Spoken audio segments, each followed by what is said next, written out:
Hey there everybody, welcome to AutoBears, and this is the new Honda Jazz Crosstar. Back in 2001, Honda launched the Mark I Jazz, and it was a definite alternative to the usual small family hatchback. I mean, here was a car that actually looked like a mini MPV and could easily seat 4 passengers that were 6 foot tall. And even came with some very quirky storage solutions in regards to bulky items in a small family hatchback. Now move forward 19 years and we're onto this, the 4th generation, and a couple of key things have changed. Number 1, it's hybrid only, and number 2, you can get this rugged Crosstar version in the range, and I've had this Crosstar for a week and I'm going to let you know what it's all about. When it comes to styling, we can all clearly tell that this is still a Honda Jazz. It still retains that mini MPV look. But on the Crosstar, you do also get an extra 30mm of ride height, the distinctive alloy wheels, the chunky exterior parts that make it look like a serious off-roader. However, it is still front-wheel drive, so I wouldn't recommend taking on any Land Rover Defenders as of yet. You also get roof rails as standard, and as an optional extra, the 2-tone paint job. And you also get this very distinctive surf blue metallic as an optional extra. And if you want to see all the options that this car has got, click in the description below, or I will at some point just have it going across the bottom of the screen. But the Jazz was never going to win any beauty awards. It's definitely no Peugeot 208, but with the big headlights, it does look like a cute and quirky Japanese character. It is quite distinctive, I will give it that. Now, I think that's enough looking at the outside of the new Jazz Crosstar. Let's have a little look at the inside. Sat in the front of the Crosstar, you are greeted by a very uplifting cabin. It's actually a very nice place to be. So firstly, the doors themselves open nice and wide, and because the Crosstar has an extra 30mm of ride height, it means that getting in and out of the car is a little bit easier than the regular Jazz. So if you have got any kind of mobility issues and you want something a little bit smaller than an SUV, this might be one car to definitely consider. And then once you're sat in the driver's seat, you find that the seats themselves are very comfortable and have got plenty of adjustment, as has the steering, which has both rake and reach adjustment, which is very helpful. Now, although I say it holds a big man like me in place, I did have a passenger who was sat in the passenger seat who's a little bit wider than me in the hips, and he did find that the seatbelt actually dug into him whilst he was sat in place. So that is something to just be aware of. And then the next thing you're greeted by is just this vast windscreen, which is helped by the extended A-pillar. And as a result, the Jazz feels like a much bigger car than what it actually is. It's very Citroën Picasso-esque in that regard. Also, the dashboard itself is nice and flat, and again gives that impression of a larger car. Kind of like of how a Volkswagen Up or a Seat Mii does the same thing. Okay, granted they are the same car. Now, the Mark III Jazz had a lot of hard plastics in its interior, and so has the Mark IV Jazz. However, it has actually got some areas where they've lifted up the cabin by using fabric here on top, and it does mean that the Jazz does feel a lot more upmarket, especially when compared to the Mark III. However, it's not going to threaten the likes of the Volkswagen Polo or new Renault Clio, because there is still plenty of hard plastics on top of the dash and on the doors. But the design itself is actually very refreshing. I love this new 9-inch touchscreen that's set high up on the dash, and it is so much easier and better to use than systems I've used on previous Hondas, like the Civic and the CR-V. And then also in front of the steering wheel we've got a 7-inch display, and at first you think it's quite a small display and couldn't possibly be something you get used to, but I really love the font and the design of that display. Now, usually it's also flanked by a couple of analog dials, but on the Jazz we have a couple of LED dials giving you your fuel gauge and also your battery charge level. And then just outside them we get things like your indicators and any kind of warning lights that might come up. But it is really clear and very easy to use using the 3 buttons here on the steering wheel on the left hand side. Speaking of the steering wheel, it's a nice 2-spoke design, and on the EX trim and on this Crosstar it is wrapped in leather and it feels of a really nice quality. It's really lovely to hold on to and drive. Now, when it comes to cubby spaces, we've actually got quite a few of them. So we've got a decent sized door bin where you can get a small bottle of drink in, but it's not lined with any fabric, so any loose items are going to rattle around in there. And just like the Mark III Jazz with its little hidden cup holders up by the air vents, we've actually got some dedicated cup holders up here, not just for the driver but also for the passenger. Then in front of the gear lever, we've got a little tray area where you can put your phone, and you can connect it using 2 USBs or a 12-volt socket to Apple CarPlay, Android Auto, and even wireless CarPlay. Then behind the gear stick, we've got 2 cup holders, and they are lined with rubber, which is nice and refreshing, and you can get a decent sized bottle of drink in there. Then under the armrest, we have got a little bit of extra space, but it's not as big as what it was in the Mark III Jazz. However, the quirky thing is we've got not 1, but 2 glove boxes, and I really do like it. Now the top glove box is going to be a bit more useful than the one on underneath, because the one underneath, holding the book pack, as you can see, is quite thick, and that does take up a huge amount of space in there, so that is something to just be aware of. But I just really like the design in here. It's very refreshing, especially for a Honda. And I love the fact as well that we've got physical controls for the climate control, and they are very easy to use even when on the move. And then we've got the usual Honda things like the big power button, which glows red when you're driving. And then we've also got your electric handbrake. We've got your brake hold as well, and we've also got an econ button, or an eco button, here in the Jazz. Now there's no dedicated EV button. The hybrid system kind of works out when it needs to use the battery just by itself, or a combination of the battery and the engine. So it's unlike something like a Toyota Corolla where you have a dedicated EV button, you don't have that in the Jazz. But all in all, it's just a very refreshing place to be, and I really do like it. And if you're over 6 foot tall, you're going to have no issues whatsoever sitting up front in the Jazz. And then finally, here in the Crosstar, we do have these seats which have got a waterproof coating to them. Now I'm guessing that they would probably push this as an activity car, so if you go surfing or kayaking and you get a little bit damp, you can sit in your Crosstar and everything will be fine. But here in the UK, I'm guessing they'll probably say if you've got any kind of incontinence issues, then don't worry, your Crosstar is there to help you.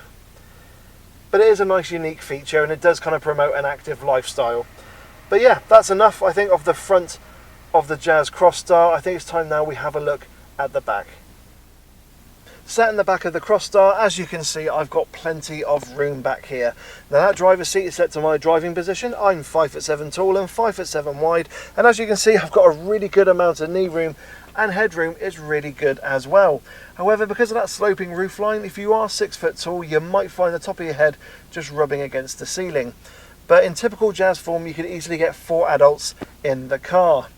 Cubby spaces are okay as well. We've got some decent sized door bins. You can get a small bottle of drink in there. We've got the aeroplane style pockets on the backs of the seats, and there's also a little bit of a pouch here on top of the seat as well, so you could put your mobile phone in there, perhaps if you want to have a bit of a snooze. And then the other thing I like as well is that the Isofix supports are really nice and open, so it's really easy affixing a child seat in here. And another feature I love is the actual seat belts themselves. There's actually a dedicated fabric runner, so if you have to get the seats lying flat, they're not going to get snagged when you lift them back up again. So that's again a really useful feature. And then there is of course the big highlight for a Jazz, which is the Magic seats, and they are absolutely brilliant. So if you don't know what they are, they're kind of like cinema seats where you can lift up the base and have a huge area here which is nice and open, and you can actually put very bulky items in here. Now a point I kind of had a chat with a friend of mine whilst we were in the car was, if you have any kind of mobility issues and perhaps you're in a wheelchair, because of the fact that the Crosstar's got that extra 30mm of ride height, you can get yourself into the driver's seat no problem. But also you can use the back area to put your wheelchair, therefore you're not using any of the boot space, so you're not kind of losing out in that regard. So that was just an idea that kind of came into our heads in regards to anyone with mobility issues and they don't want to go for a huge SUV and want to keep to a very small car. So that was just something to be aware of and just have a little think about. But also on this Crosstar we have got a couple of USB charging ports at the back here, so if you have got passengers sat back here, they can charge their mobile devices. Now unfortunately there are no cup holders here on the centre armrest or anything like that, but with this kind of car you tend to expect that. But all in all, I am really impressed with what it's like back here in the Crosstar. And the other thing as well is you do get a bit of piano black plastic here as well. The windows are of a lovely size and they are tinted on the Crosstar. Now they don't go all the way down, but they do go enough so you can kind of rest your arm on the edge if you need to get the windows open. One feature I really like is the child lock switch, which instead of using a key in order to twist it and set it, all you have to do is switch it down like that. Job done. Just don't tell your kids though, otherwise they'll be able to get themselves out of the car. But yeah, all in all, I'm really impressed with the back of the Crosstar, and let's now have a little look at the boot. Opening the boot of the Crosstar presents you with 298 litres of space, which is actually a bit disappointing because that's not as much as some of its rivals. Now on this particular car there is a boot liner which Honda have given me, and that does cost about £105, and as you can see it's got the name Jazz written on it. But one thing I really do love about the boot of the Jazz, and actually a lot of Hondas as well, is that the boot entry itself is nice and low, so if you have got to lift any heavy items into the boot, or perhaps you have a dog, it's nice and easy for them to jump into. And what I also like as well is that there are a couple of good features on here. So we have got some tethering hooks, and we've also got a little bit of underfloor storage which will come in very handy. Unfortunately there's nothing like a 12-volt socket in here, and you have got a couple of little shopping hooks here on the side as well. You've also got a subwoofer in the boot because on the Crosstar you do get the uprated sound system. And then when you put the seats completely flat, you do get around about 1200 litres of space. And it would be absolutely brilliant if it wasn't for this little ridge here, which would just make it a little bit awkward if you are lifting any large bulky items into the back of the Crosstar.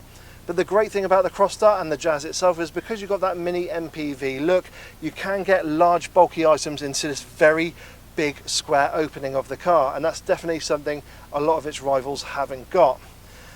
So yeah, I'm actually really impressed with the kind of versatility of the Crosstar. I just wish that the boot was a little bit bigger to compete with some of its rivals. But there is one final feature I absolutely love, and it is on other Hondas as well, and that is when you close the boot down. Actually no, I'll open it up again so you can see it. Just underneath here there's actually a button, so you can close it down and lock the Jazz without having to use the key or press the button that's on the door handle. So I think that's a brilliant little feature. And now I think it's time we take the Crosstar for a drive. So once you get driving in the new Honda Crosstar, the first thing that hits you is just how good the visibility is. As I mentioned earlier, you've got this extended A-pillar, and as a result, visibility up front is absolutely brilliant. It actually feels like a mini MPV in here. Also, looking over your shoulder is actually really good as well, because you've not got the largest of C-pillars, so therefore you've not got the biggest blind spot. Now on the Crosstar you don't have things such as blind spot monitoring or rear traffic alert, but that is something you do get in the EX trim on the regular Jazz. So if safety is of major importance for you, then you want to go for the top of the range Jazz and avoid the Crosstar. But I will be honest, the visibility in here is absolutely brilliant, and in fact I've not really needed the blind spot monitoring at all. It's actually been fine without it. Also, you just find that the Jazz is, well, it's just a very nice, comfortable car to drive. It's very easy to drive as well. And because it's a hybrid, you do get that mix of engine noise or just driving on the battery by itself. So you do get that little electric whir coming into the cabin. But of course, with this having a petrol engine, you do sometimes hear that when you need to overtake or put your foot down. But first impressions are really good. The Jazz is just a lovely, comfortable car to be in. And yeah, visibility, definitely best in class. Now there are 4 trim levels in the Jazz range to choose from. You've got the entry level SE, the SR, the EX and this Crosstar. Now technically the EX and the Crosstar are the same trim level, but you pay a little bit more for the Crosstar for the extra ride height, the rugged exterior and an uprated stereo. But you do lose out on the blind spot monitoring and traffic alert, but you do get that on the top of the range EX of the normal Jazz range. And that would actually be my pick of the range if safety is definitely an important thing for you, because you don't really need to pay the extra for the rugged exterior. This is still front wheel drive. It just means that if you do any kind of light off-roading or just kind of extreme car booting on a wet grassy field, then yes, that little bit of extra ruggedness might come in handy. But in terms of kind of ride and handling, both the Crosstar and the regular Jazz do tend to handle and feel very much the same. You just got that little bit of extra ride height with the Crosstar. And I will go back to when I was talking about the interior earlier, about if you have any kind of mobility issues and perhaps you can get the Crosstar and Motability, then this could be the one to go for in terms of making use of that additional ride height, making it easier to get in and out of the car, but also with the magic seats in place, you can get yourself a wheelchair or something behind you and not taking up any additional boot space.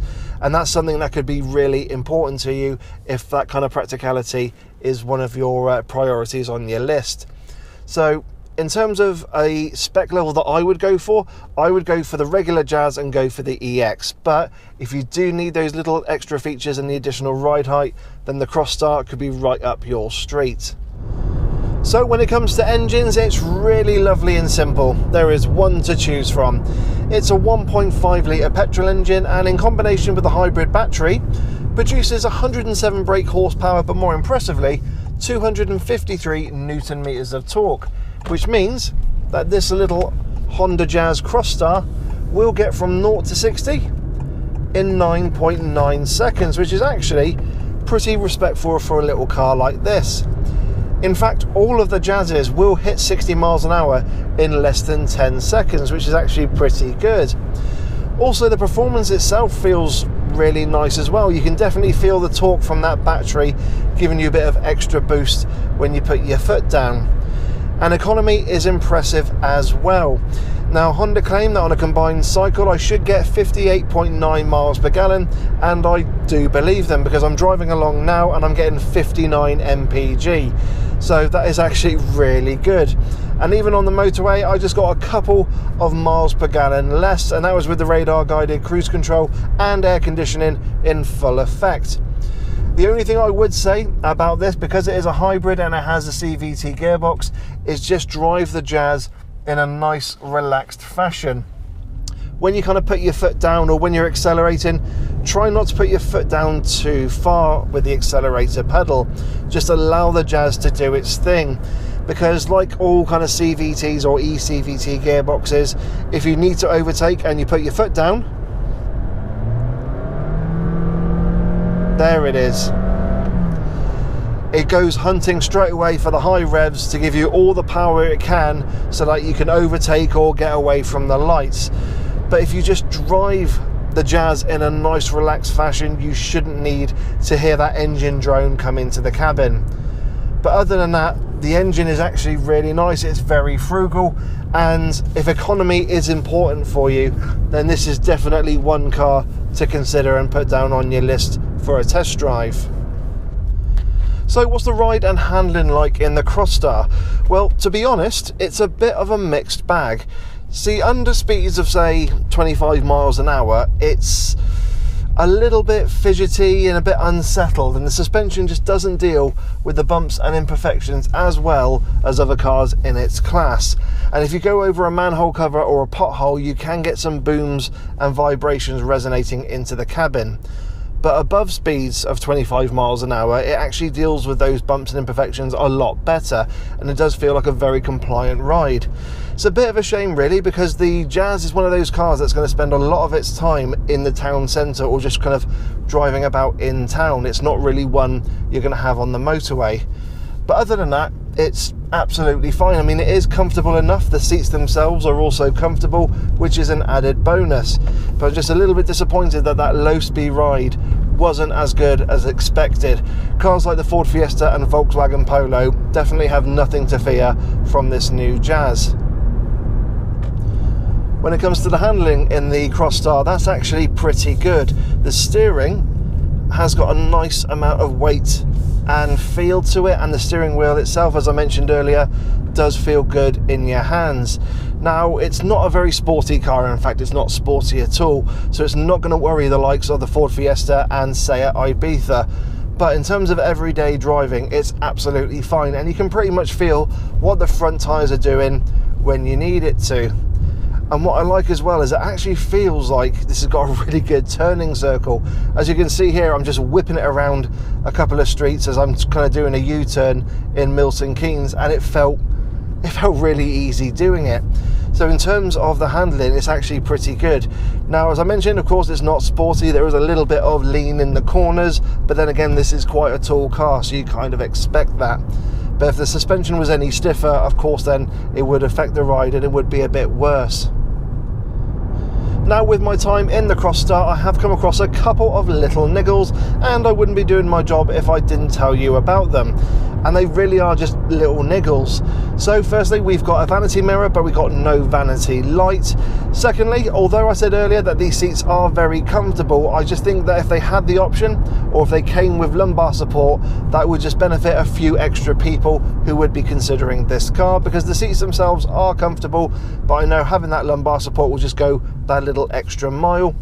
And the third one, well, we have got the auto hold with the electric handbrake, and the one thing you have to do every time you start the car is press that auto hold button for it to actually engage. So that's something I have noticed with the Crosstar. I would love it to be the other way around, where it was always on and you have to press the button in order to turn it off, kind of like the engine start stop system you get on other cars. But other than that,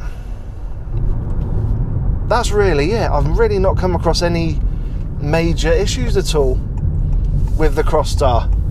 In terms of little niggles like that, I'm actually really pleased with it, and it does feel like it's got most things right in here. So yeah, Honda, if you can just sort those little niggles out, that'd be absolutely brilliant. So what are my thoughts on the new Honda Jazz Crosstar? Well, if you're a current Jazz owner and you absolutely love your Jazz, then you're going to love this new one even more, particularly with the improvements and upmarket feel with the interior, and still retaining those key features like the high roofline, so 6-footers can sit in here with ease.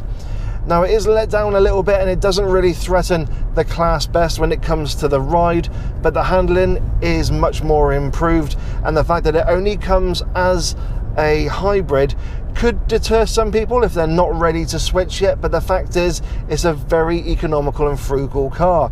I'm driving around now and I've actually got 64 miles per gallon as an average MPG, so it will actually exceed what Honda claim. But all in all, it's a very good car, the Jazz. It's just not going to threaten the class best, and if they can sort that low speed ride out, then yes, it will be a much definite contender against the more premium models like the Volkswagen Polo, and even against the likes of the Ford Fiesta.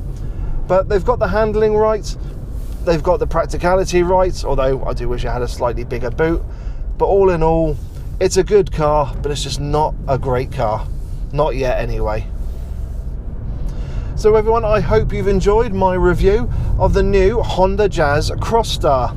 As always, please hit that like button, and if you've got any questions about the Crosstar and my time with it, please put them down in the comments section below. And of course, don't forget to subscribe and hit the bell notifications icon to let you know when I, Dave the Auto Bear, bring out a new video. As always, I'm on Facebook, Instagram and Twitter, and I always advise you follow on there for additional content, including live videos and still images, not just of the cars I review, but also of any events I go to as well. But guys, yeah, I've actually enjoyed this Honda Jazz Crosstar. Just wish that the ride was just a little bit better at lower speeds, but it is a nice practical car, and I can easily get 4 6-footers in here, and they always let me know that I'm under 6 foot tall. But other than that, it's a good car, the Jazz. It's, as I mentioned, it's just not a great car as of yet. But guys and girls, I hope you have a wonderful day, and I will catch you all in the next video. So take care and bye bye.